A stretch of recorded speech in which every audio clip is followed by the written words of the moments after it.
สวัสดีค่ะชวนทำขนมนมเนยง่ายๆกับ Easy Food ใบชยาค่ะ คลิปนี้มาชวนทำคัพเค้กสปันจ์ลายมาร์เบิลสูตรคัพเค้กเนื้อนุ่มได้ทั้งรสวานิลาและรสโกโก้ วิธีการทำไม่ยุ่งยากเป็นสูตรเค้กทำกินทำขาย สูตรเค้กง่ายๆเราไปดูกันเลยค่ะ ขั้นตอนการทำจะใส่ส่วนผสมลงไปทั้งหมดยกเว้นเนยละลายก็จะมีไข่ไก่เบอร์2จำนวน3ฟองแนะนำให้ใช้เป็นไข่สดใหม่ใส่น้ำตาลทรายและเกลือตามด้วยนมสดใช้เป็นนมสดยี่ห้อไหนก็ได้กลิ่นวานิลาและสุดท้ายเราก็จะร่อนแป้งใส่ลงไปใช้เป็นแป้งเค้กยี่ห้อไหนก็ได้ค่ะตามด้วยผงฟูร่อนแป้งเค้กและผงฟูลงไปในโถส่วนผสมต่อไปให้นำ SP มาป้ายที่หัวตะกร้อแล้วก็ใช้หัวตะกร้อคนส่วนผสมให้เข้ากันเพื่อป้องกันแป้งฟุ้งกระจายตอนที่เราตีส่วนผสมจากนั้นก็นำโถส่วนผสมไปใส่เครื่องได้เลยค่ะก่อนเปิดเครื่องตีก็ให้เราปาดโถส่วนผสมที่เกาะอยู่ด้านข้างลงมารวมกันให้หมดจากนั้นก็เริ่มตีส่วนผสมได้เลยขั้นตอนแรกจะตีด้วยความเร็วปานกลางก่อนประมาณ1นาทีเมื่อครบเวลาประมาณ1นาทีจะหยุดเครื่องแล้วก็ปาดส่วนผสมให้เข้ากันอีกครั้งหนึ่งค่ะ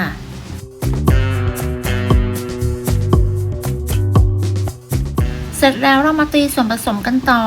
เปิดสปีดไล่จากระดับความเร็วต่ำไปจนถึงความเร็วสูงตีจนกระทั่งส่วนผสมข้นและมีสีอ่อนลงใช้เวลาประมาณ 4-6 นาทีขึ้นอยู่กับเครื่องที่ใช้แล้วก็ความสดใหม่ของไข่ด้วยเมื่อตีจนข้นดีแล้วก็หยุดเครื่องแล้วก็ปาดโถต่อไปเราจะนำเนยละลายมาใส่เป็นเนยละลายที่ยังมีความอุ่นจัดอยู่ให้เราเทลงไปเป็นสายจนกระทั่งเนยละลายหมดระหว่างที่ใส่เนยละลายจะใช้เป็นความเร็วต่ำหลังจากที่ใส่เนยละลายหมดแล้วก็เปลี่ยนเป็นสปีดความเร็วกลางตีให้เข้ากันประมาณ 1-2 นาทีจากนั้นจะปรับลงมาเป็นความเร็วต่ำตีให้ส่วนผสมเนียนอีก1นาทีจากนั้นให้นำส่วนผสมที่ได้แบ่งออกเป็น2ส่วนละเท่าๆกัน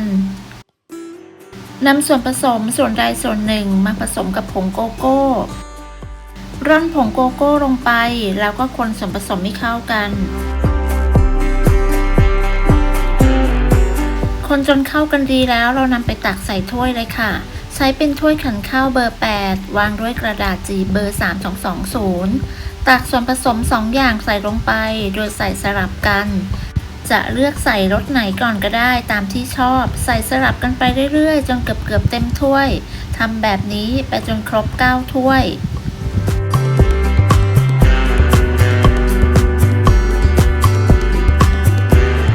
ใส่จนครบทุกถ้วยแล้วก็กระแทกพิมพ์เบาๆเพื่อไล่อากาศแล้วก็นำเข้าอบได้เลยค่ะอบที่อุณหภูมิ180องศาใช้ไฟบนล่างไม่เปิดพัดลมจะใช้เวลาอยู่ที่ประมาณ14นาที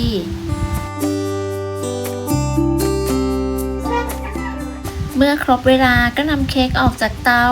กระแทกพิมพ์เบาๆเพื่อให้เค้กเซ็ตตัว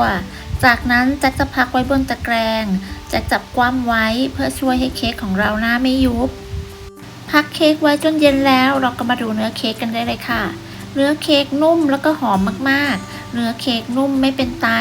หน้าไม่ยุบก้นไม่ยุบแถมด้านในยังเป็นลายสวยงามอีกด้วยถ้าใครชอบทำเค้กสปันจ์ลองทำสูตรนี้ดู